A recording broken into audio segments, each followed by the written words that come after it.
بادشاہ کو تو وہ بھول گیا. اب اس کو یاد آیا جب بادشاہ مصر نے ایک خواب دیکھا. یہ بادشاہ مصر کی بات ہے. اس نے خواب دیکھا اور خواب سچا تھا. اب یہ بادشاہ مصر جو تھا وہ مسلم نہیں تھا، تو اس سے ہمیں پتہ چل رہا ہے کہ سچا خواب کوئی بھی دیکھ سکتا ہے. دوسری حیرت کی بات یہاں پر یہ ہے، بلکہ نوٹ کرنے کی بات یہ ہے کہ آپ دیکھ رہے ہیں یوسف علیہ السلام کی زندگی میں آزمائش خواب سے شروع ہوئی. اسٹارٹ کہاں سے ہوا تھا؟ خواب سے. ٹھیک ہے. اس کے بعد جیل میں بھی انہوں نے خواب کی سچی تعبیر بتائی ہے دونوں قیدیوں کو. اور اب یہ جو تیسرا خواب یہ دیکھا گیا ہے بادشاہ نے، اس کی تعبیر بتانے سے ان کی آزمائش ختم بھی ہو جائے گی. تو اس سے کیا پتہ چلتا ہے کہ خواب کچھ نہ کچھ حقیقت تو ضرور رکھتے ہیں. لیکن بات وہی ہے کہ میں بار بار کہتا ہوں، یاد رکھیں کہ ہر خواب سچا نہیں ہوتا، مبشرات میں سے نہیں ہوتا، اور بہت زیادہ اہمیت خوابوں کو نہیں دینا چاہیے، کیونکہ بس اہمیت ہو بھی سکتی ہے لیکن نہیں بھی ہو سکتی. تو بادشاہ نے خواب یہ دیکھا کہ 7 دبلی گائیں ہیں جو 7 موٹی گایوں کو کھا رہی ہیں اور کھا کر ختم بھی کر دیا. دوسرا منظر یہ دیکھا اس نے کہ 7 سوکھی بالیاں ہیں، گیہوں کی جیسے بالی ہوتی ہے نا، جو 7 سرسبز بالیوں پر لپٹ گئی ہیں اور انہیں ختم کر دیا انہوں نے. تو کافی پریشان کن اور ڈراؤنا خواب تھا. تو اس نے درباریوں سے پوچھا کہ تم اگر خواب کی تعبیر کر سکتے ہو تو مجھے خواب کی تعبیر بتاؤ میرے خواب کی. اب اس کے درباریوں میں نجومی بھی تھے اور دانش مند بھی تھے، تو اس لیے اس نے سب کو دعوت دی. لیکن درباری تو خواب سن کر مشکل میں پڑ گئے. وہ کہنے لگے کہ قالو ادغاث الاحلام، انہوں نے کہا کہ یہ تو پراگندہ خواب ہیں، اور وما نحن بتاویل الاحلام بعالمین، اور ہم ایسے خوابوں کی تعبیر جاننے والے نہیں ہیں. تو انہوں نے درباریوں نے کہا کہ یہ جو تمہارا خواب ہے ملا جلا قسم کا خواب ہے، اس کی کوئی تعبیر ہمیں نہیں پتا، اس قسم کی خواب کی تعبیر کا ہمیں علم نہیں ہے. ادغاث الاحلام ہے. اب ادغاث الاحلام کو ذرا دیکھ لیں. ادغاث الاحلام، ادغاث کا لفظ جو ہے وہ دغسا سے ہے. دعات غین اور سے. دغس کے مطلب ہوتے ہیں غلط خلط ملت کرنا، ملا جلا دینا. ٹھیک ہے، پراگندہ کر دینا کسی چیز کو. اور ادغاث کے مطلب ہوتے ہیں ادغاث الرؤیا. لکھیے، ادغاث الرؤیا، اس کے معنی ہوتے ہیں جو رویا خواب کو کہتے ہیں نا. ادغاث الرؤیا کے مطلب ہوتے ہیں خواب، ایسا خواب جو شک میں ہو، خواب کو شک کے ساتھ بیان کرنا. ٹھیک، ادغاث الرؤیا کہلاتا ہے. اور ادغاث الاحلام کیا ہوتے ہیں؟ احلام کا جو لفظ ہے یہ حلم کی جمع ہے، اور حلم کا مطلب ہوتا ہے ڈراؤنا خواب یا مخلوط قسم کا خواب. ٹھیک، تو ادغاث الاحلام کے کیا مطلب ہو گئے کہ ایک ملے جلا خواب ہے جس میں کوئی پراگندہ خواب ہے جس کی کوئی حقیقت نہیں ہے. یہ کہتے ہیں اس کے درباری کہ یہ تو ادغاث الاحلام ہے، کوئی ایسے ہی غلط ملت قسم کا مشکوک قسم کا خواب تمہیں نظر آ گیا، مخلوط قسم کا، اور ایسے خوابوں کی تعبیر ہمیں کرنا نہیں آتی. ٹھیک، ایسے قسم کے جو خواب ہیں ان کی تعبیر کا ہمیں خاص علم نہیں ہے. وما نحن بتاویل الاحلام بعالمین. وقال الذی نجاہما، اور کہا اس شخص نے نجا جس کو جو نجات دیا گیا تھا، منہما ان دونوں میں سے. کن دونوں میں سے؟ جیل میں سے جو 2 لوگ چھوٹے تھے اس میں سے ایک شخص جو اب دربار میں شراب پلاتا تھا، بادشاہ کو ساقی تھا، اس نے کہا وقال الذی نجا منہما وادکر، اور اس نے یاد کیا بعد امتن، ایک مدت کے بعد اس کو یاد آیا. وادکر، وادکر کا جو روٹ ہے ذکرہ ہے، ذکر سے ہے یہ لفظ، لیکن یہاں تو کہیں بھی دور دور بھی زال نہیں ہے، وادکر ہے. تو یہ کیسے ہو گیا؟ میں باب وادکر کا افتعال ٹرانسلیشن، سے. جی، وادکر کا معنی ہے اس نے یاد کیا، اس کو یاد آیا. تو بات یہ ہے کہ وادکر کا ورڈ باب افتعال سے ہے، اور اس میں کچھ الفاظ کی تبدیلی ہوتی ہے کچھ کنڈیشنز میں. تو یہ ادکرا کا جو لفظ ہے اصل میں از تکرا تھا، الف زال تے کے ساتھ از تکرا تھا. تو یہ جو اس کی تا ہے اس کو دال میں تبدیل کر کے ادغام کر دیا گیا ہے. ٹھیک، دال سے اس کو دو الفاظ کی تبدیلی ہوئی ہے اس کے اندر. اتنا یاد رکھیں کم از کم کہ یہ باب افتعال سے ہے جس میں کچھ الفاظ کی تبدیلی ہوتی ہے، ورنہ اس کا روٹ ذکری ہے، اور اصل میں یہ ورڈ کیا ہے؟ استکرہ، استکرہ، ٹھیک ہے، یہ لفظ ہیں۔ تو بہرحال تو وہ شخص جس کو نجات دی گئی تھی ان دو میں سے، قیدیوں میں سے، اس نے یاد کیا بعد امتن، ایک مدت کے بعد اس کو یاد آیا، تو اس نے کہا انا انبئکم، میں بتاتا ہوں تم کو، بتأویلہ، اس کی تعبیر، فارسلونی، بس بھیجو مجھ کو۔ یعنی وہ شخص جو ان دو قیدیوں میں سے نجات پائی تھی، اس سے یوسف علیہ السلام مدتوں کے بعد یاد آ گیا، اور ان کا پیغام بھی یاد آ گیا۔ تو اس نے بادشاہ سے کہا کہ میں تمہیں اس کی تعبیر بتا سکتا ہوں، تم مجھے بھیجو، جانے کی اجازت دو، فارسلونی، فارسل تو بھیجو، نو زینی مجھ کو۔ تو ساقی جو رہا ہوا تھا، اس نے خواب سنا، تو مدت کے بعد اس کو یوسف علیہ السلام کی خواب کی سچی تعبیر کرنا یاد آ گیا، کہ کیسے انہوں نے ان کے خواب کی تعبیر کی تھی جو حرف بحرف سچ ثابت ہوا تھا۔ اور پھر بادشاہ کے لیے ان کا پیغام بھی یاد آ گیا، کہ انہوں نے کہا تھا کہ بتانا کہ ایک بے گناہ شخص جو ہے وہ جیل میں پڑا ہوا ہے۔ تو اس نے بادشاہ سے کہا کہ ایک بہت ہی پاک باز بے گناہ شخص قید میں پڑا ہے، اب اگر آپ مجھے اجازت دیں تو جیل خانے میں جا کر میں تعبیر پوچھ کر آتا ہوں۔ تو بادشاہ نے اس کو اجازت دے دی، اور وہ جیل جاتا ہے اور کہتا ہے کہ یوسف، یوسف، ایہا الصدیق، اے سراپا سچائی، افتنا، جواب دو مجھ کو، فتویٰ دو مجھ کو، یعنی اپنے علم کے ساتھ جواب دو مجھ کو، فی سبع بقراتن، 7 گاؤں کے بارے میں، سمانن موٹی، یاکلوہن کھا رہی ہیں ان کو، سبع عجاف، 7 دبلی، و سبع سنبلاتن خضر، اور 7 بالیاں ہیں سرسب، و اخرى یابسات، اور دوسری خشک ہیں، لعلی ارجع الی الناس لعلہم یعلمون، تاکہ میں لوٹوں، ارجے، لعلی ارجع، تاکہ میں لوٹوں لوگوں کی طرف، اور تاکہ لوگ جان لیں، لعلہم یعلمون، ٹھیک ہے۔ تو جیل پہنچ کے مصر کے بادشاہ نے خواب دیکھا کہ اگر کوئی بھی اس کی تعبیر نہیں کر پا رہا تھا، تو اس بادشاہ کا نام تفاسیر میں بعض میں لکھا ہوا ہے ریان بن ولید، ریان بن ولید۔ تو وہ بہت پریشان تھا، کیونکہ ظاہر ہے پریشان کن خواب تھا۔ تو جب اس بری ہونے والے نے اجازت مانگی تو اس نے دے دی۔ اب یہ قید خانے پہنچا، اور پہنچ کے کہتا ہے یوسف، اے بہت ہی سچے، یا یوسف، یا یہ صدیق، صدیق کس کو کہتے ہیں؟ ہم؟ ایک تو سچا ہوتا ہے، ایک صدیق ہوتا ہے۔ صدیق وہ ہوتا ہے جو ہر لحاظ سے سچا ہو، بولنے میں بھی سچا ہو، جس کا عمل بھی سچا ہو، جو سچ کی تصدیق کرنے والا ہو، ہمیشہ سچ پر چلنے والا ہو، ہر اسپیکٹ سے سچا ہو، وہ صدیق ہوتا ہے۔ جیسے ابو بکر صدیق رضی اللہ تعالیٰ عنہ کو لقب صدیق ملا تھا۔ تو بہرحال اس نے جا کے کہا کہ اے یوسف، اے سراپا سچائی، تم جو ہے، اے میرے راست باز ساتھی، تم مجھے بتاؤ ذرا اس خواب کی تعبیر۔ ہم؟ تو اب آپ دیکھیں کہ یوسف علیہ السلام کی سچائی، عمدہ اخلاق اور کردار کے نقوش جو اس کے دل پر سب تھے نا، وہ اتنے سال گزرنے کے باوجود ویسے ہی موجود تھے، اور وہ اب تازہ بھی ہو گئے۔ تو یہاں بھی ایک بہت امپورٹنٹ سبق ہے، کہ جو سچا شخص ہوتا ہے وہ ہمیشہ پہچانا جاتا ہے اور ہمیشہ یاد بھی رکھا جاتا ہے۔ سچائی پر چلنے والا جو ہے اس کو لوگ یاد رکھتے ہیں، ہاں؟ عمر بھر یاد رکھتے ہیں۔ اخلاق اور کردار والے انسان کو لوگ پوری زندگی یاد رکھتے ہیں، اس پر بھروسہ رکھتے ہیں، بلکہ اس کے مرنے کے بعد بھی یاد رکھتے ہیں کہ سچا انسان تھا۔ سچائی ایک ایسی چیز ہے، صدق اور صدیق۔ بہرحال اس ساقی نے یوسف علیہ السلام سے جیل میں ملاقات کی، اور بادشاہ کا پورا خواب حرف بحرف بتا دیا۔ آپ دیکھ رہے ہیں نا، اسی الفاظ میں بتاتا ہے۔ یہ ایسا کیوں کیا؟ کیونکہ اگر خواب میں آپ اپنی طرف سے رد و بدل کر دیں تو تعبیر بھی بدل سکتی ہے۔ اور ساتھ اس نے دربار کے تعبیر بتانے والوں کا جواب بھی بتایا کہ انہوں نے اس کی تعبیر نہیں کی، اور پھر یوسف علیہ السلام سے تعبیر بتانے کی درخواست کی۔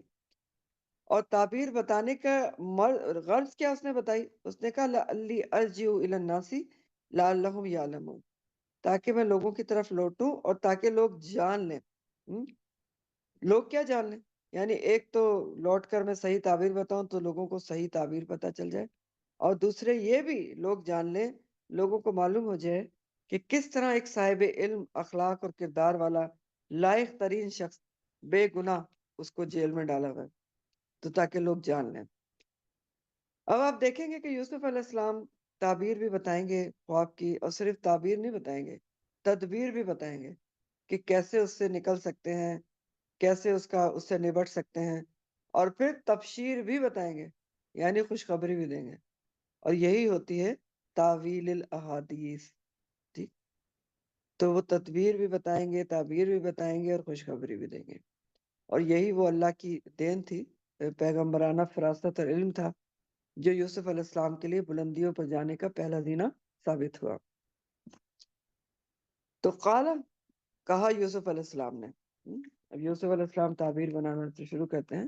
قال تزرعون، اس نے کہا یوسف علیہ السلام نے، تزرعون، تم اگاؤ گے، کھیتی باڑی کرو گے، زراعت ہے، سبع سنین دعابن، 7 سال متواتر، 7 سال متواتر تم کھیتی باڑی کرو گے۔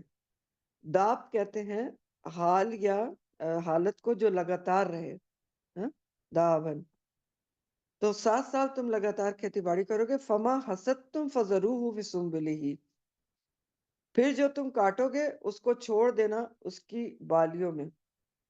حسد کا جو لفظ ہے، حسد تم حسدہ سے ہے، اور حسدہ کہتے ہیں وقت پر فصل کو کاٹنے کو، تو چھوڑ دینا اس کو اس کی بالیوں میں، الا قلیلا، مگر تھوڑا، مما، اس میں سے جو تاکلون، تم کھاتے ہو۔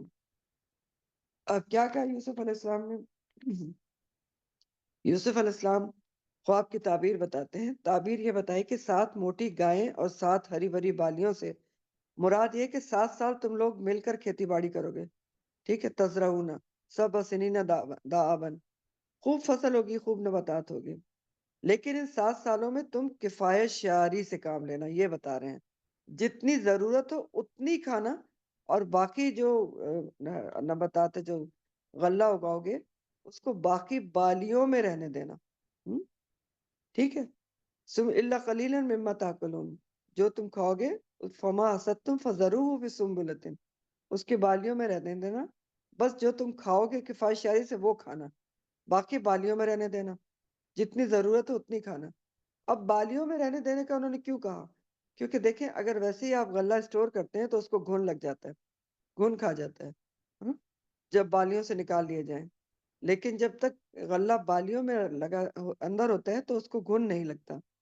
تو یہاں بھی دیکھ لیں آپ، بہت ہی حکمت سے بھرپور جواب دے رہے ہیں، انہوں نے یہ نہیں کہا کہ تم پر قحط سالی آ جائے گی، تم بھوکے مر جاؤ گے، حکمت سے بتایا کہ کچھ غلہ بچا لینا، اور تعبیر کے ساتھ حل بھی بتا رہے ہیں کہ اس کو بالیوں میں رکھنا، اور 7 پتلی گائیں اور 7 خشک بالیوں سے مراد یہ ہے کہ پھر 7 سخت سال آئیں گے، پہلے 7 سال خوب زراعت ہوگی، اس کے بعد 7 سخت سال آئیں گے۔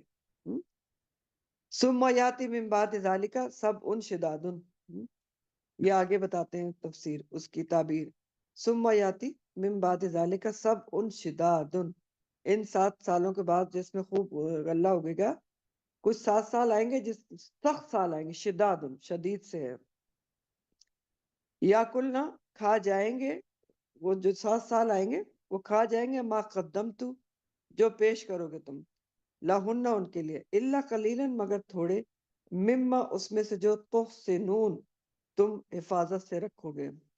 تحسنون کا لفظ حسن سے ہے، ہا سوات نون، حسن قلعے کو کہتے ہیں، محسنات آپ پڑھ چکے ہیں، قلعہ بند عورتیں، تو آسانہ کے مطلب ہوتے ہیں مضبوط جگہ پر محفوظ کرنا، تحسنون اسی سے ہے۔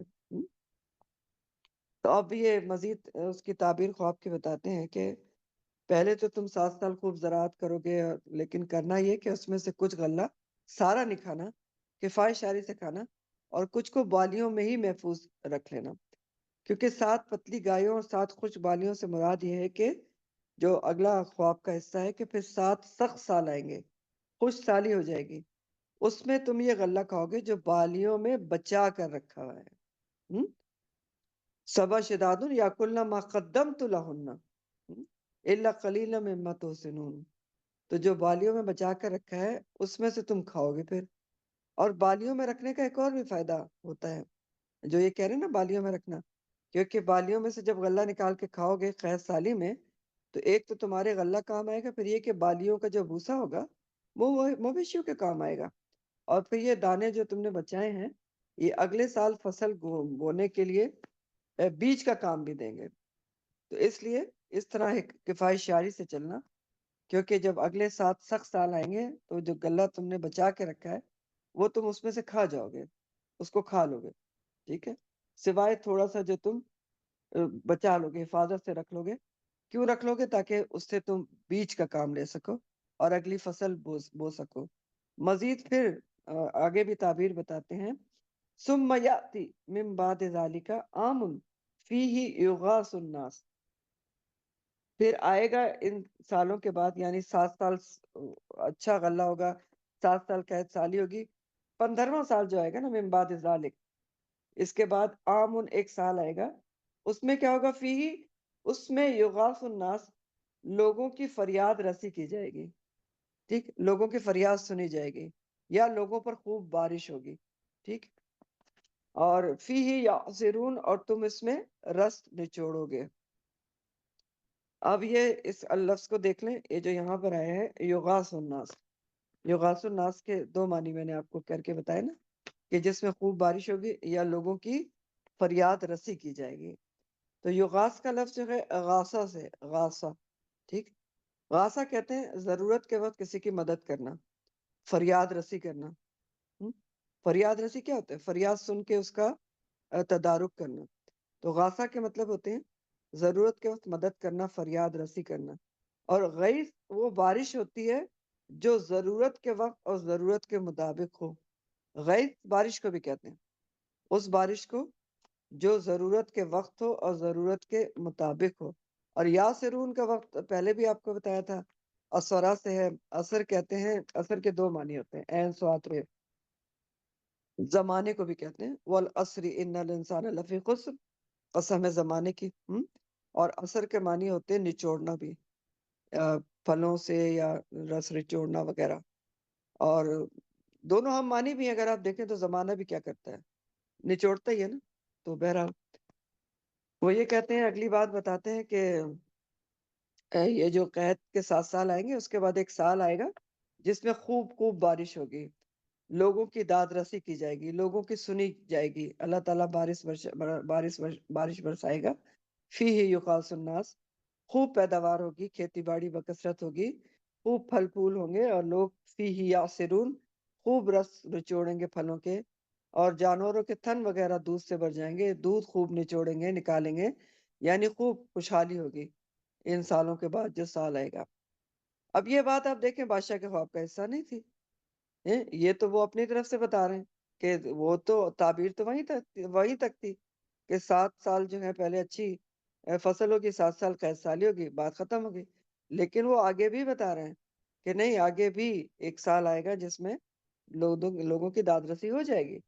تو یہ حصہ نہیں تھی، لیکن جو علم یوسف علیہ السلام کو اللہ نے دیا تھا اس کے مطابق یہ تبشیر تھی، خوشخبری تھی، کیونکہ اللہ تعالیٰ نے آپ کو، ان کو، یوسف علیہ السلام کو علم و حکمت دونوں سے نوازا تھا، تو تعبیر بھی بتائی اور بےحد حکمت سے حل کے ساتھ بتائی، اور پھر خوشخبری بھی دی کہ ان سب کے بعد ایک ایسا سال آئے گا جس میں خوب بارشیں ہوں گی اور خوب تم پھل وغیرہ نچوڑو گے، خوشحالی ہو جائے گی۔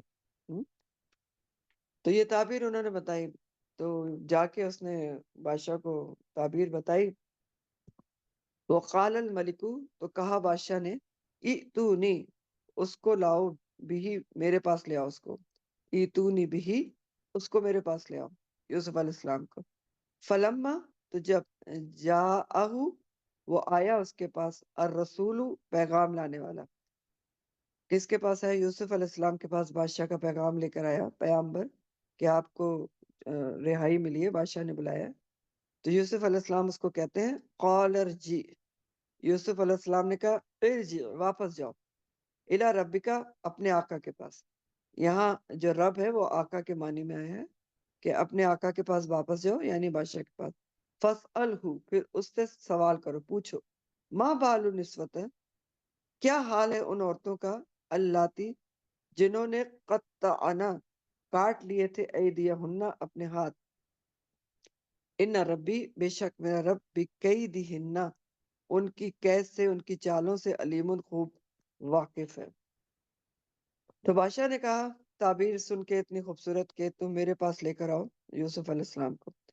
لیکن جب قاصد اس کے پاس پہنچا، یعنی بادشاہ بہت متاثر ہو گیا تعبیر سے، تو بادشاہ نے کہا کہ جاؤ میرے پاس لاؤ تاکہ میں ایسے شخص کے علم اور قابلیت کے مطابق اس کو عہدہ دوں، تک بھی تکریم کروں اس کو اس کی تعظیم کروں، اس کی قدردانی کروں۔ لیکن جب وہ لینے کے لیے ہرکارا پہنچا یوسف علیہ السلام کے پاس اور بادشاہ کا پیغام دیا، تو بجائے باہر آنے کے یوسف علیہ السلام اس سے کہتے ہیں اتنے سالوں سے قید میں تھے بے گناہ، یہ نہیں کہ فوراً باہر آ گئے۔ انہوں نے کہا نہیں، اپنے آقا کے پاس واپس جاؤ اور اس آقا سے کہو بادشاہ سے کہ پہلے یہ معلوم کرے کہ ان عورتوں کا کیا قصہ تھا جنہوں نے اپنے ہاتھ کاٹ لیے تھے۔ پہلے یہ معلوم کرے بادشاہ کہ ماں بال نسوت اللاتی قطعن ایدیہن، اور بے شک میرا رب جو ہے وہ بہت زیادہ کیا ہے، لوگوں کی چالوں سے، خفیہ تدبیروں سے خوب واقف ہے۔ یعنی پہلے میری عفت، عزت اور بے گناہی کو ثابت کرو، بادشاہ سے کہو پتہ کرے کہ میرا رب تو جانتا ہے کہ میں گناہ ہوں، بے گناہ ہوں، پاکیزہ ہوں، لیکن میں چاہتا یہ ہوں کہ سب کو معلوم ہو کہ اصل میں اس وقت قصہ کیا تھا، کیا ہوا تھا اس وقت۔ وہ قصہ تو دبا دیا گیا تھا، ٹھیک، جو اس وقت ہوا تھا، اور ان کو جیل میں ڈال دیا گیا تھا۔ تو وہ کہتے ہیں نہیں، بادشاہ سے کہو پہلے اس قصے کی پوری تحقیق کروائے کہ اس وقت ہوا کیا تھا۔ باہر نہیں آتے ہیں فوراً کہ پہلے میرے کردار پر سے یہ سارے چیزیں ہٹیں۔ تو یہاں پر بھی بہت امپورٹنٹ اسباق ہے۔ نمبر 1 تو یہاں پر ایک مومن کی گفتگو کا انداز پتہ چلتا ہے کہ رب کا ذکر بار بار ہوتا ہے، اور یہی ایک مومن کی پہچان کا ذریعہ بنتا ہے۔ آپ دیکھیں بار بار رب کا ذکر کر رہے ہیں، تو ہماری بھی گفتگو میں بھی رب کا ذکر آنا چاہیے، رہنا ہی چاہیے، کیونکہ مومن کی گفتگو ایسے ہی ہوتی ہے۔ اللہ کا شکر ہے، رب کا شکر ہے، میرا کچھ نہیں ہے، بڑی اس کی مہربانی ہے، تو یہ انداز گفتگو بھی اپنانا چاہیے۔ دوسرا سبق یہ کہ یوسف علیہ السلام جو ہے ایسے شخص سے بات کر رہے ہیں یہاں پر جو بادشاہ کا پیغامبر ہے، اور یہ خوشخبری لے کر آیا ہے کہ آپ کو جیل سے رہائی کا پروانہ مل گیا، آپ باہر آئیں، اور بادشاہ آپ کو اعلیٰ مقام اور عہدہ دینا چاہتا ہے۔ تو آپ دیکھیں ایسے موقع پہ بڑے سے بڑا انسان بھی فوراً نکل کر چل پڑتا، اتنے دنوں سے جیل میں پڑا ہے، اچانک اس کو خبر مل گئی کہ بادشاہ بلا رہا ہے باہر، لیکن یوسف علیہ السلام ایسا نہیں کرتے۔ بادشاہ قدر و منزلت دینا چاہتا ہے، مگر وہ کہہ رہے ہیں کہ پہلے پتہ کراؤ ان عورتوں کا کیا قصہ تھا، اس وقت ہوا کیا تھا۔ ایسا کیوں کہہ رہے ہیں؟ کیونکہ پیغمبر ہو یا نیک مومن، وہ اپنے کردار کو پاک صاف رکھنا چاہتا ہے تاکہ اس کی تبلیغ مؤثر ثابت ہو۔ اگر یوسف علیہ السلام خاموشی سے باہر آ جاتے تو اس وقت کا معاملہ واضح نہ ہوتا کہ قصور کس کا تھا اور کس نے کیا کیا تھا۔ تو یہاں یوسف علیہ السلام نے جس پیغمبرانہ صبر و تحمل سے قید سے رہائی کا معاملہ تاخیر میں ڈالا کہ جب تک پوری تحقیق نہ ہو جائے میں باہر نہیں آؤں گا، اس کی تعریف نبی کریم صلی اللہ علیہ وسلم نے فرمائی۔ اور یہ بخاری کی حدیث ہے کہ نبی کریم صلی اللہ علیہ وسلم نے فرمایا کہ اگر میں اتنی دیر قید میں رہتا جتنی دیر یوسف رہے تو میں فوراً بلانے والے کے ساتھ ہو لیتا، لیکن اب یہ آپ صلی اللہ علیہ وسلم کا خوبصورت انداز تعریف ہے اور اظہار عاجزی اور عبودیت تھا، ورنہ آپ نے بھی کون سا چلا جانا تھا اگر آپ کے ساتھ بھی ایسے حالات ہوتے۔ لیکن آپ ایسا کیوں کہہ رہے ہیں؟ خوبصورت انداز تعریف ہے، اظہار عاجزی ہے، اظہار عبودیت ہے۔ تو چنانچہ یوسف علیہ السلام کے مطالبے پر بادشاہ مصر نے فوراً عورتوں کو بلا بھیجا جو اس تقیہ دار دعوت میں شریک تھیں۔ پتہ کرایا، بادشاہ تو اس کے لیے کوئی مشکل نہیں تھا، ریکارڈ نکلوایا اس نے پچھلا کہ دیکھو بھی کون کون سے اس میں جو تقریب ہوئی تھی کون کون تھا، اور اس نے کہا سب کو بلاؤ ذرا، اور اس نے انویسٹیگیشن شروع کی۔ تو کہا بادشاہ نے کہ قالا، اس نے کہا بادشاہ نے، ما خطبکننا، کیا معاملہ ہے تمہارا؟ خطب کہتے ہیں کہ ایک اہم معاملے کو، اور عام طور پر بڑے اور ناپسندیدہ معاملے کے لیے آتا ہے۔ تو عورتوں سے بادشاہ خط انویسٹیگیٹ کر رہا ہے، پوچھتا ہے ما خطبکننا اذ راوتن یوسف عن نفسہ قلنا حاشا للہ ما علمنا علیہ من سوء قالت امرات العزیزی الآن حس الحق انا راودتہ عن نفسہ وانہ لمن الصادقین۔ اب اس کا ترجمہ دیکھ لیں کہ بادشاہ نے عورتوں سے کہا تمہارا معاملہ کیا تھا جب تم نے یوسف کو اس کے نفس سے پھسلانا چاہا تھا؟ تو عورتیں بولی اللہ کی پناہ، حاشا للہ، ہم نے اس کی ذات میں کوئی برائی معلوم نہیں کی، ما علمنا علیہ من سوء۔ تو قالت امرات العزیز، تو عزیز کی بیوی اس وقت بولی، عزیز مصر کی بیوی، کہ الآن حس حس الحق، اب تو حق اچھی طرح واضح ہو گیا ہے۔ حس حسا کا معنی ہوتا ہے، اور اس کا روٹ بھی ربائی ہے، حس حس۔ حس حسا کا معنی ہوتا ہے کہ حق بات جو کسی دباؤ کی وجہ سے چھپی رہے، وہ دباؤ ہٹنے پر سامنے آ جائے۔ تو عزیز کی بیوی نے کہا عزیز مصر کی کہ اب حق اچھی طرح واضح ہو گیا ہے، اور انا راوتہ، اور میں نے ہی اس کو اس کے نفس سے ورغلایا تھا، ان نفس سے ہی، وَإِنَّهُ لَمِنَ الصَّادِقِينَ، اور بلا شبہ وہ سچوں میں سے ہے۔ ٹھیک، تو اب یہاں پر آپ دیکھ رہے ہیں کہ بادشاہ نے عورتوں سے پوچھا کہ اصل واقعہ کیا تھا۔ تو اس سے بھی ہمیں پتہ چلتا ہے کہ بادشاہ فوراً کیوں تیار ہو گیا، کہ کچھ نہ کچھ اس واقعے کا علم بادشاہ کو تھا، ظاہر ہوگا، کیونکہ اس وقت بات جو تھی بڑی ہائی لیول کی تھی۔ اس جو تقریب کی تھی عزیز مصر کی بیوی نے، جس میں عورتوں نے ہاتھ کاٹ دیے تھے، اس میں بہت اعلیٰ عہدیداران کی بیویاں شامل تھیں، منسٹرز کی بیویاں تھیں، اور اسی لیے معاملے کو دبا کے یوسف علیہ السلام کو جیل میں بھی ڈالا گیا تھا کہ منسٹرز نے مداخلت کر کے اس کو تحقیقات نہیں کرانے دی تھی۔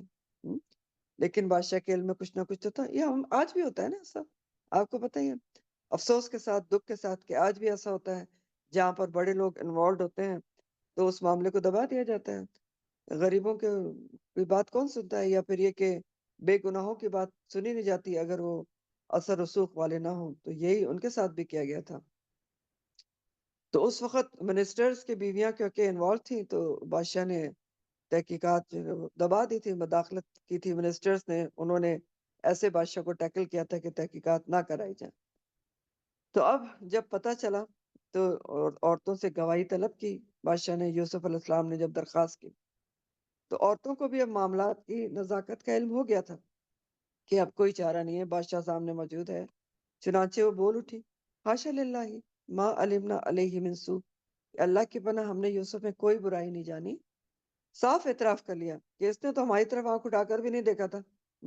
اتنی عورتیں سامنے بیٹھی تھیں، تو عزیز مصر کی بیوی کی طرف کیا اس نے دیکھنا تھا؟ اور اب عزیز مصر کی بیوی کے پاس بھی کوئی چارہ نہیں تھا۔ وہ بولی کہ الآن حس حس الحق، انا راودتہ عن نفسی وانہ لمن الصادقین، بولی کہ اب حق تو سامنے آ ہی گیا ہے، تو اب میں اقرار کرتی ہوں کہ میں نے ہی اس کو پھسلانا چاہا تھا اس کے نفس سے، اور یہ تو یقیناً سچوں میں سے ہے، ان کی سچائی کا اقرار کرتی ہے۔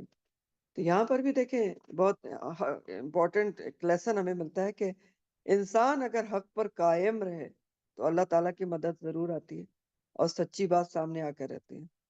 کبھی بھی جھوٹی بات ہمیشہ کے لیے پائیدار نہیں ہوتی ہے۔ یوسف علیہ السلام اپنی سچائی پر قائم رہے، اللہ نے مدد کی، اور سچی بات سامنے آ کر رہی۔ اور دوسری اہم ترین بات جو ہمارے لیے ہے وہ کیا ہے، کہ دین والوں کو خاص طور پر اپنے اخلاق اور کردار کا خیال رکھنا چاہیے۔ ایسا اول تو کوئی کام ہی نہیں کرنا چاہیے کہیں دور دور بھی کہ جس سے دین پر یا ان کی عزت پر حرف آئے اور کوئی الزام لگ جائے، اور اگر کہیں غلطی سے بھی کوئی حرف آ جائے تو اس کو واضح کرنا چاہیے۔ کیوں واضح کرنا چاہیے کہ میرا اس سے کوئی تعلق نہیں ہے؟ کیوں؟ کیونکہ دین والوں کی بدنامی جو ہوتی ہے وہ دین کی بدنامی ہوتی ہے۔ قرآن سے جڑے ہوئے جو لوگ ہوتے ہیں، جو دین پر چڑھنے والے لوگ ہوتے ہیں، میں آپ کو بہت دفعہ بتاتی ہوں، یاد رکھا کریں کہ پھر آپ کی عزت صرف آپ کی عزت نہیں رہتی، پھر آپ قرآن کے سفیر ہوتے ہیں، آپ دین کے سفیر ہوتے ہیں، اور آپ کا اخلاق اور کردار جو ہوتا ہے وہ دین کا سمجھ لیں سفارتکار ہوتا ہے۔ وہ دین کو پروٹرے کرتا ہے آپ کی شخصیت کے اندر کہ دین کیا ہے اصل میں۔ تو اگر خدا نہ کرے آپ کوئی غلط کام کرتے ہیں تو وہ قرآن کی خدا نہ کرے بدنامی ہوتی ہے، دین کی بدنامی ہوتی ہے۔ اس سے قرآن سے جڑے ہوئے لوگوں کو، دین سے جڑے ہوئے لوگوں کو اپنے اخلاق اور کردار کا دین کی خاطر، قرآن کی خاطر کچھ نہیں تو اپنے اس چیزوں کا بہت زیادہ خیال رکھنا چاہیے۔ بہرحال آگے آتا ہے کہ ذالک لیعلم انی، یہ انی لم اخنہ بالغیبی وان اللہ لا یہدی کید الخائنین۔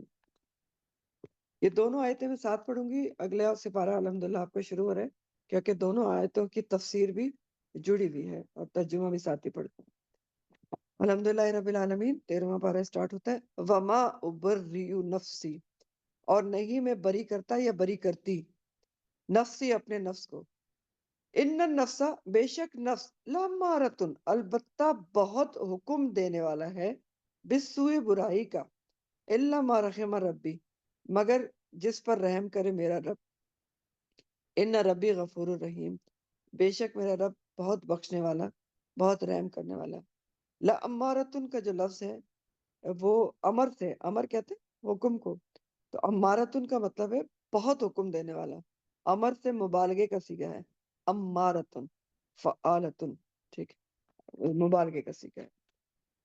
تو اب اس کا ترجمہ دیکھیں کہ مزید اس کی تفسیر اصل میں دو طرح سے کی گئی ہے، ٹھیک ہے۔ آیت نمبر 52 اینڈ 53 نوٹ ڈاؤن کریں اور غور سے سنیں، اس کی دو طرح سے تفسیر کی گئی ہے، اور اس کی تفسیر کے بارے میں اختلاف رائے پایا جاتا ہے۔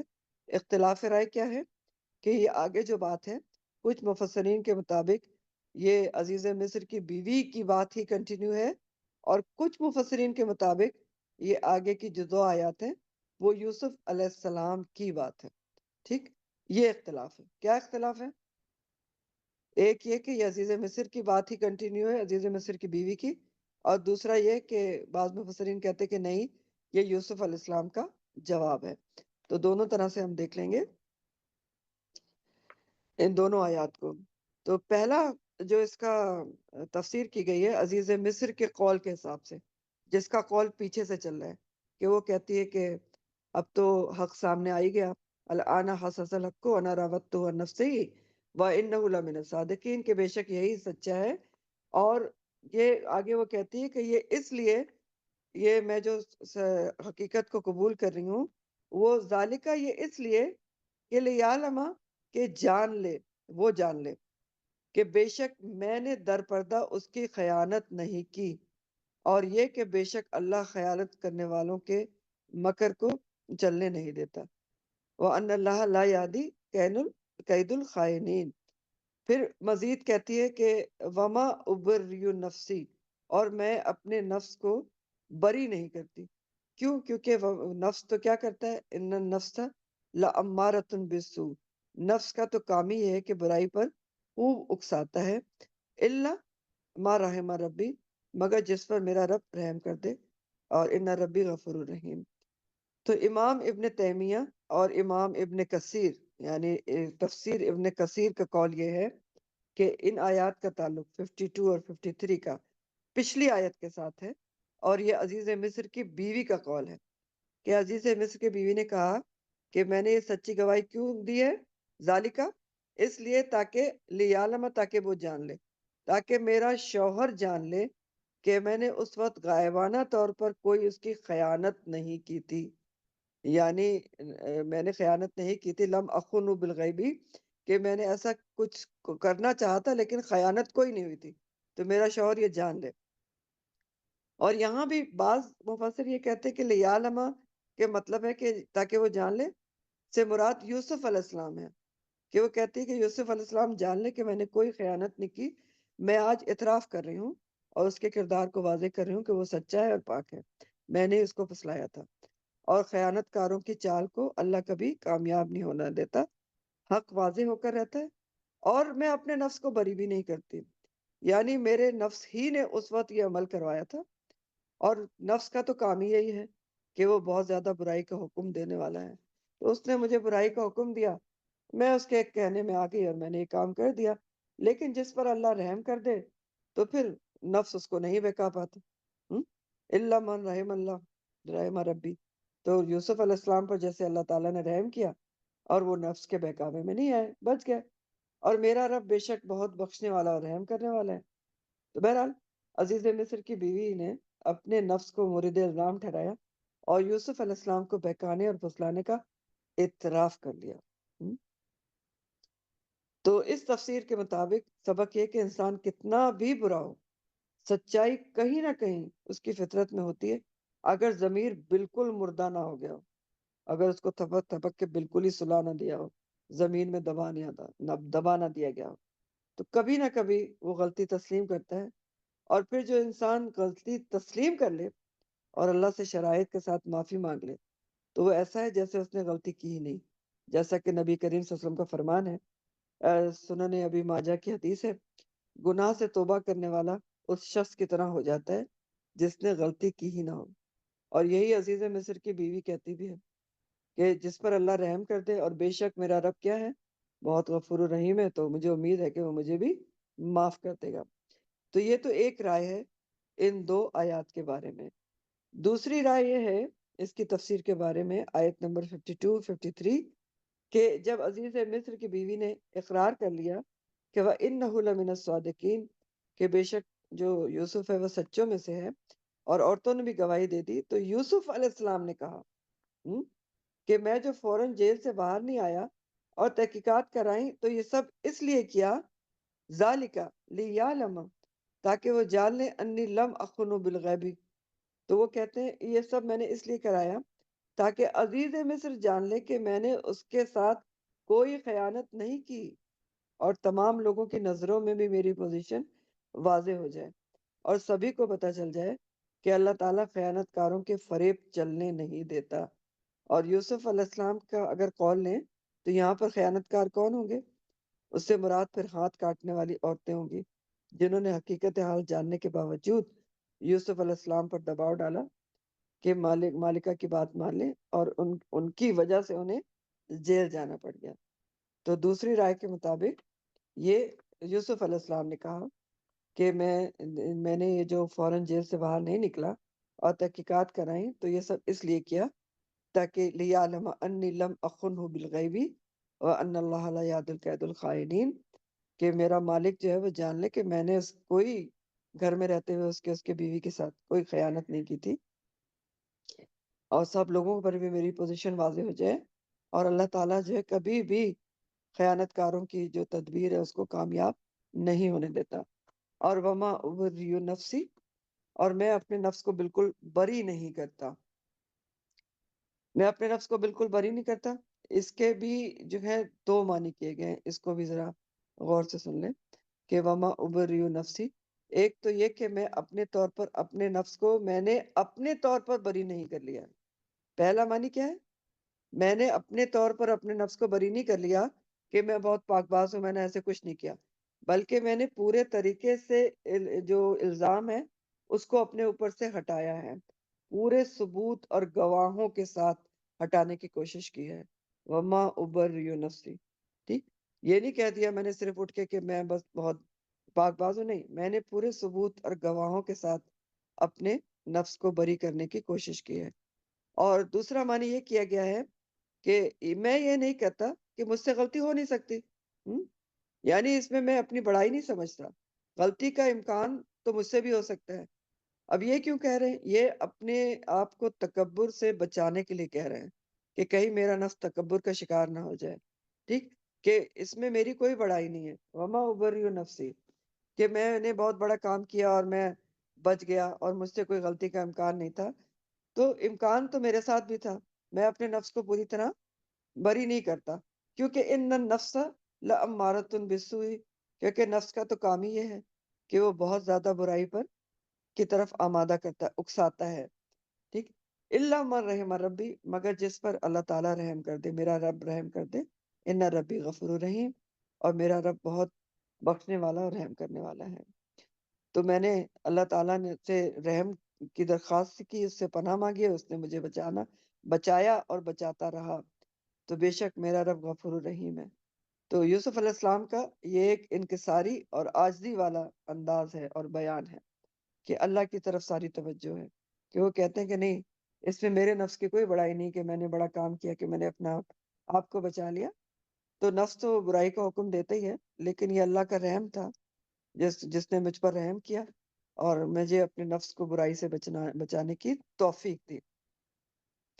اب آپ دیکھ رہے ہیں کہ یہاں پر نفس کی بات ہے، تو نفس کا جو ہے قرآن کریم میں 3 طرح کے نفس کی بات ہے، لیکن بات یہ ہے کہ نفس ایک ہی ہوتا ہے، ٹھیک ہے؟ ہر انسان کا نفس کیا ہوتا ہے؟ ایک ہی ہوتا ہے۔ نفس کی حالتیں مختلف ہوتی ہیں، کیفیات مختلف ہوتی ہیں، اور کیفیت یا حالت نفس کی جو ہے وہ 3 طرح کی ہوتی ہے۔ نمبر 1، اگر نفس اللہ کی عبادت اور فرما برداری کی طرف مائل ہے، اللہ کی اطاعت سے خوشی اس کو محسوس ہوتی ہے، شریعت کی پیروی کرنے سے سکون محسوس ہوتا ہے، اللہ تعالیٰ کے احکامات جان کر ان پر جتنا عمل کرتا ہے اتنی اس کو خوشی محسوس ہوتی ہے، تو وہ کون سا نفس ہے؟ نفس مطمئنہ ہے، ٹھیک ہے؟ اور نفس کی یہ کیفیت نفس پر بہت محنت سے قابو پانے سے حاصل ہوتی ہے، ٹھیک ہے؟ ایسے نہیں حاصل ہوتی۔ نفس مطمئنہ انسان جب بنتا ہے جب وہ نفس کو پچھاڑنے، اس کو لتاڑنے کی عادت ڈالتا ہے، اس کی نہ ماننے کی عادت ڈالتا ہے، ہم؟ کہ انہوں نے نفس کی نہیں ماننی، ورنہ نفس تو کیا ہے؟ لامارۃ بالسوء، وہ تو بہت برائی کا حکم دیتا ہے۔ ذرا سوچ کے دیکھیں کتنی جلدی برائی کی طرف نفس مائل ہوتا ہے۔ آج کل جتنی برائیاں ہیں اس کے بارے میں ہی سوچ کے دیکھ لیں کہ لامارۃ کے معنی کیا ہوتے ہیں، ہم؟ تو جب انسان ایسے نفس کو جو برائیوں کا بہت حکم دیتا ہے اس کو قابو کر لیتا ہے، اس کو پچھاڑ دیتا ہے، اس کو رتاڑ دیتا ہے، تو پھر وہ نفس مطمئنہ کے درجے پر آتا ہے۔ اور نفس مطمئنہ کے لیے سورہ الفجر میں بہت بڑی خوشخبری دی گئی ہے۔ سورہ فجر کے آخر میں آتا ہے، یا ایتھا النفس المطمئنہ ارجعی الی ربکی راضیہ مرضیہ فادخلی فی عبادی وادخلی جنتی۔ اے نفس مطمئنہ، اے مطمئن نفس، تو اپنے رب کی طرف چل، اس حال میں کہ تو اس سے راضی ہے اور وہ تجھ سے راضی ہے، پھر تو میرے خاص بندوں میں داخل ہو جا اور میری جنت میں داخل ہو جا۔ اللہم اجعلنا منہم۔ یہ جب کوئی نفس مطمئنہ ٹائپ کا انسان فوت ہوتا ہے تو اس کو یہ فرشتے کہتے ہیں۔ دوسرا نفس کون سا ہوتا ہے؟ کہ اگر نفس دنیا کی خواہشات اور لذات میں پھنسا ہوا ہے، برائی پر آمادہ ہے، برائی اس کو اچھی لگتی ہے، گناہ کے کام میں دل لگ رہا ہے، گناہ کے کام بہت اچھے لگتے ہیں، گناہ کے کاموں میں انوالو رہتا ہے، دل ایسی محفلوں میں لگتا ہے جو خلاف شریعت ہوتی ہیں، شریعت کی پیروی سے بھاگتا ہے، اللہ کے احکامات پر عمل کرنے سے اس کا دل گھٹتا ہے، ایسا لگتا ہے جیسے بہت اونچے پہاڑ پر چڑھ رہا ہو، جیسے آپ نے پڑھا تھا، سینہ گھٹتا ہے، اللہ تعالیٰ کے احکامات مشکل لگتے ہیں کہ یہ ایک اور مشکل آ گئی تو سمجھ لیں کہ وہ نفس امارہ ہے۔ اور تیسرا نفس کون سا ہوتا ہے؟ جب ان دونوں کے درمیان کی حالت ہو، خیر و شر، اطاعت و نافرمانی، نیکی و بدی میں کشمکش جاری رہے، کوئی برا فعل کرنے پر دل میں بے چینی ہو، نفس ملامت کرے، پنچنگ ہو، تو نفس لوامہ ہے۔ اور سورہ القیامہ میں اللہ تعالیٰ نے نفس لوامہ کی قسم کھائی ہے، وَلَا أُقْسِمُ بِالنَّفْسِ اللَّوَّامَةِ، اور میں قسم کھاتا ہوں بہت ملامت کرنے والے نفس کی۔ سورہ قیامہ کی آیت نمبر 2 ہے۔ تو اب یہ ہوتا ہے کہ اگر نفس امارہ پر قابو پا لے تو پہلے نفس لوامہ کی حالت میں آ جاتا ہے کہ ہر بری چیز پر اس کو پنچنگ ہوتی ہے، ہر بری چیز سے بے چینی محسوس ہوتی ہے، اور مزید اگر نفس کو قابو کر لے تو پھر نفس مطمئنہ بن جاتا ہے، جو کہ مطلوب اور مقصود ہے۔ تو لفظ امارہ کا ذکر یہاں آپ کے سامنے موجود ہے، نفس لوامہ کا ذکر سورہ القیامہ میں ہے، اور نفس مطمئنہ کا ذکر سورہ الفجر میں ہے۔ تو یہ 3 حالتیں ہوتی ہیں، اور ہر انسان کا نفس ان 3 میں سے ایک حالت پر ہوتا ہے۔ اب اگر ہم نے میں سے کسی نے بھی اپنے نفس کی حالت کو جاننا ہے تو وہ خود جج کر سکتا ہے، خود ہی جج کرنے سے پتہ چلتا ہے کہ نفس کی ان 3 حالتوں میں سے اس کے نفس کی حالت کون سی ہے، ابھی اس کا نفس کس درجے پر ہے، اور معلوم کرنا چاہیے۔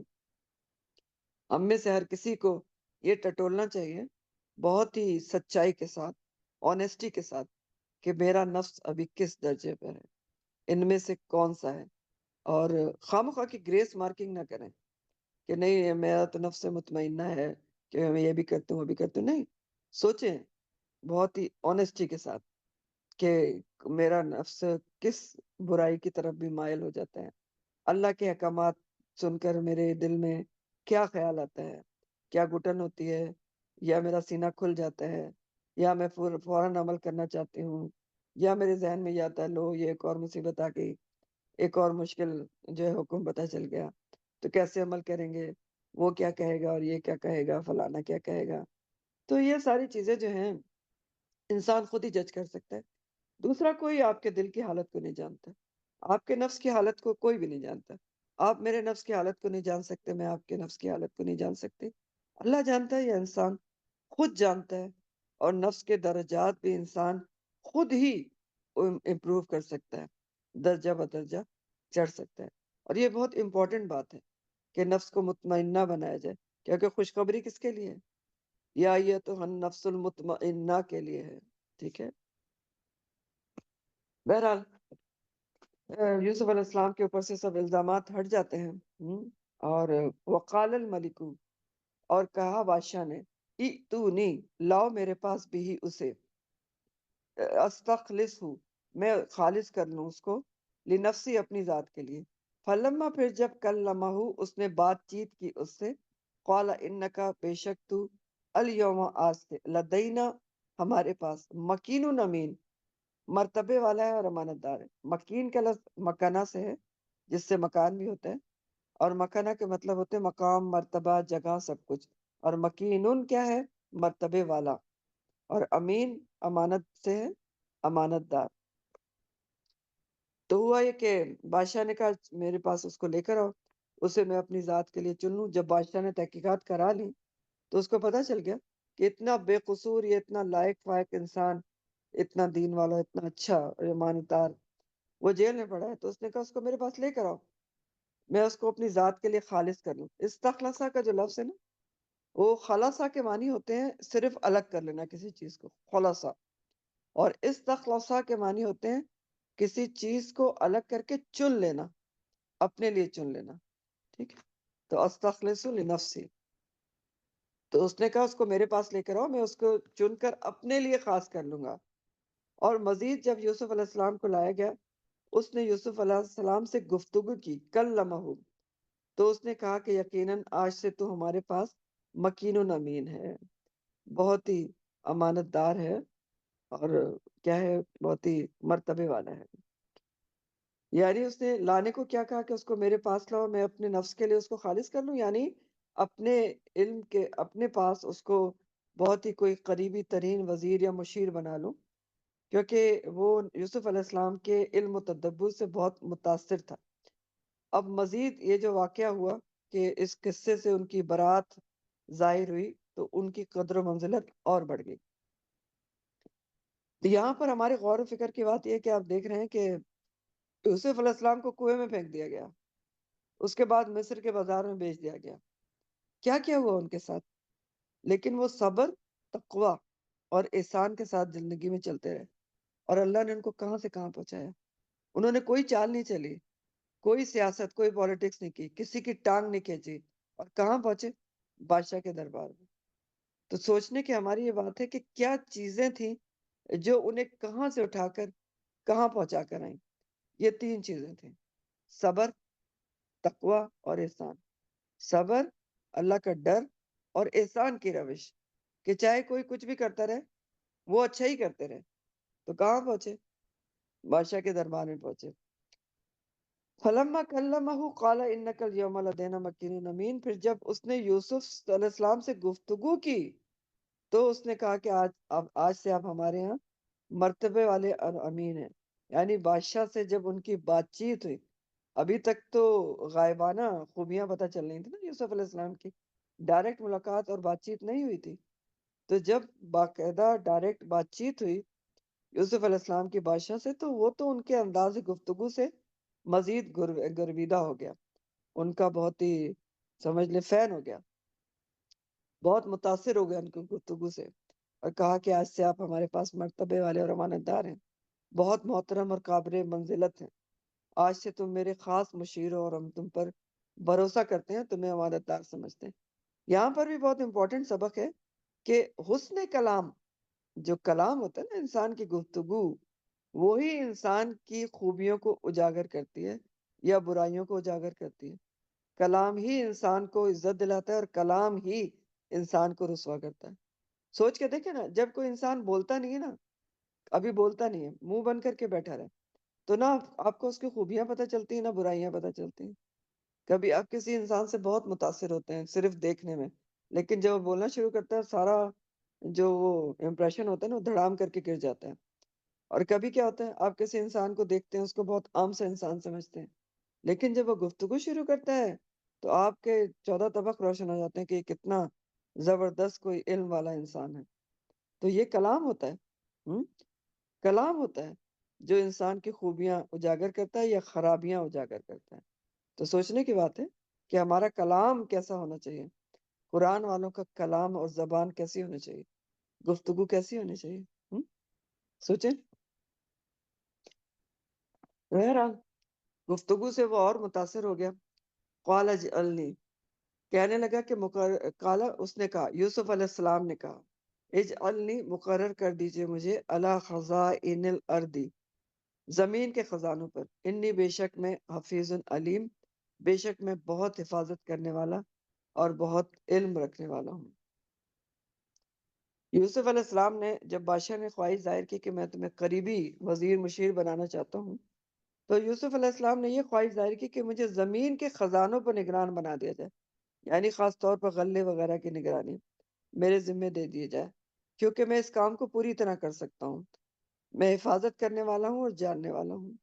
اب یہاں پر دو باتیں آپ دیکھ رہے ہیں، ایک تو یوسف علیہ السلام نے خود سے عہدہ طلب کیا اور اپنی خوبیاں بھی بتائیں، حفیظ علیم، جبکہ یہ دونوں چیزیں دین میں پسندیدہ نہیں ہیں، جیسا کہ نبی کریم صلی اللہ علیہ وسلم کا فرمان ہے، سنن ابی داؤد کی حدیث ہے کہ ہم ایسے کسی شخص کو عامل مقرر نہیں کریں گے جو خود عامل بننا چاہتا ہے۔ اب سوال یہ کہ یوسف علیہ السلام نے یہ کیوں کیا؟ کہ انہوں نے اپنی خدمات پیش بھی کی کسی عہدے کے لیے اور اپنی خوبیاں بھی بتائیں، تو اس لیے کیا کہ وہ اس کام کو کرنے کی پوری صلاحیت رکھتے تھے، اور خواب کی تعبیر کے ذریعے سے ان کو پتا تھا کہ مصر میں شدید قحط سالی پڑنے والی، مشکل وقت آنے والا ہے، تو لوگوں کو بھوک سے بچانے کے لیے، خیر خواہی کے لیے انہوں نے یہ عہدہ مانگا کہ غلے کی حفاظت کے لیے اپنی خدمات پیش کی، کہ میں تاکہ غلے کو حفاظت سے رکھوں اور لوگوں کو بھوک سے بچا سکوں۔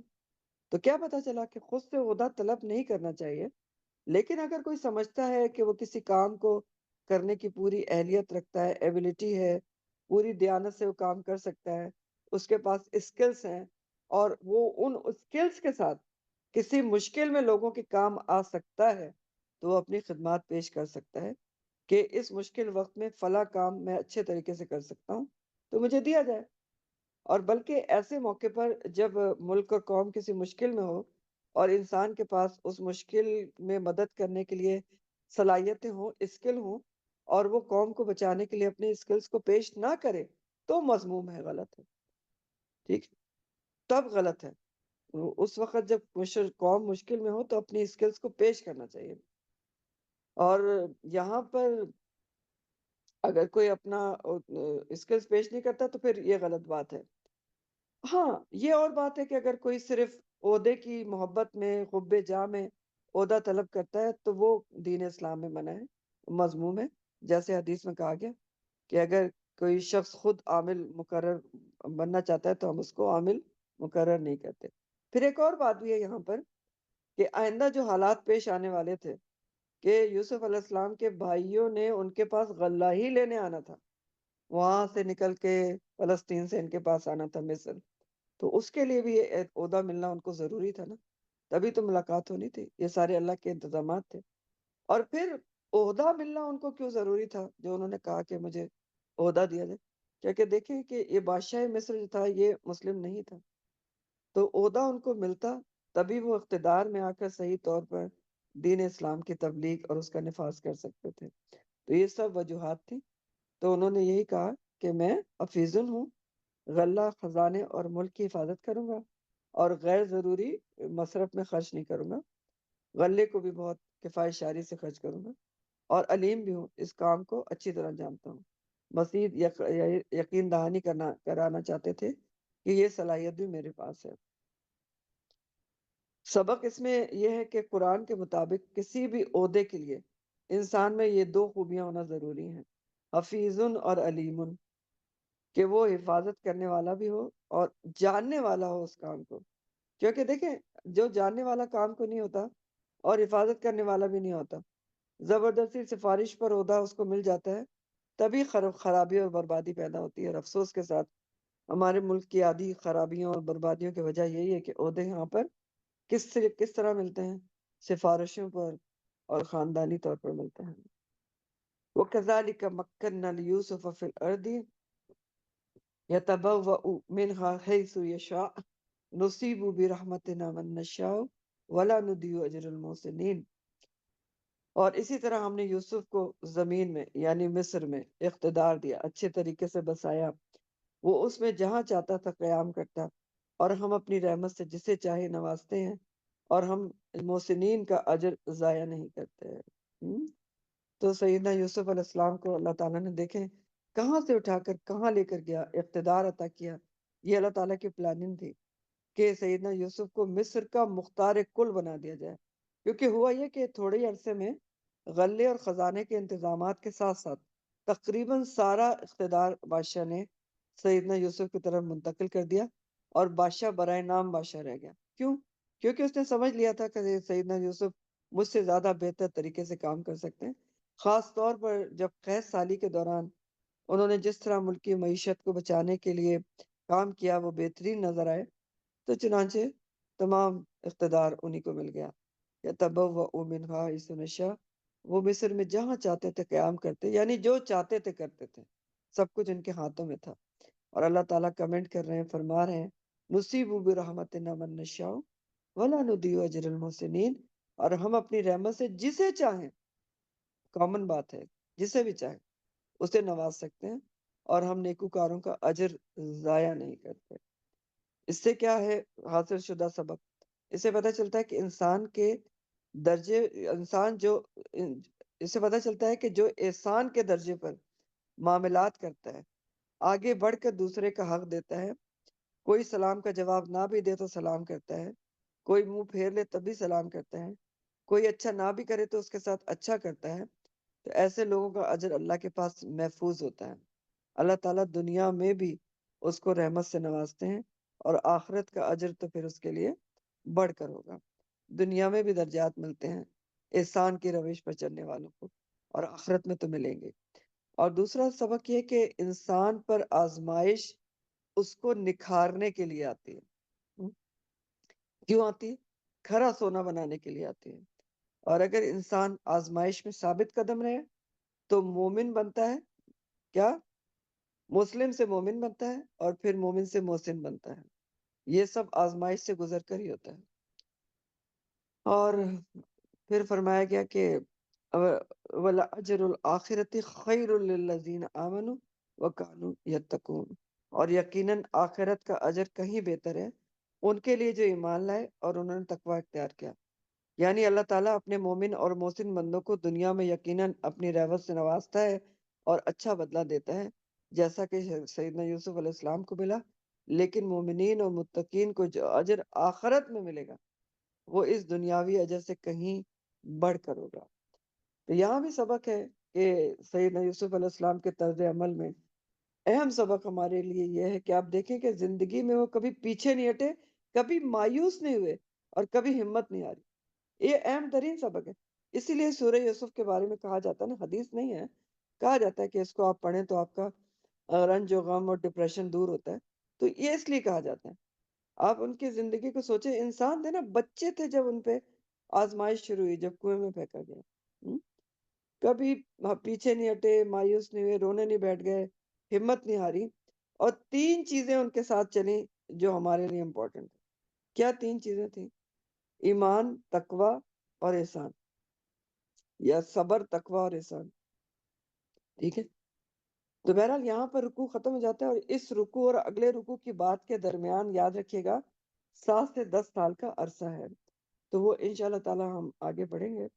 جو آگے کی بات ہے وہ تقریباً 7 سے 10 سال کے عرصے کے بعد کی ہے۔ وآخر دعوانا ان الحمد للہ رب العالمین، سبحانک اللہم وبحمدک، نشہد ان لا الہ الا انت، نستغفرک ونتوب الیک۔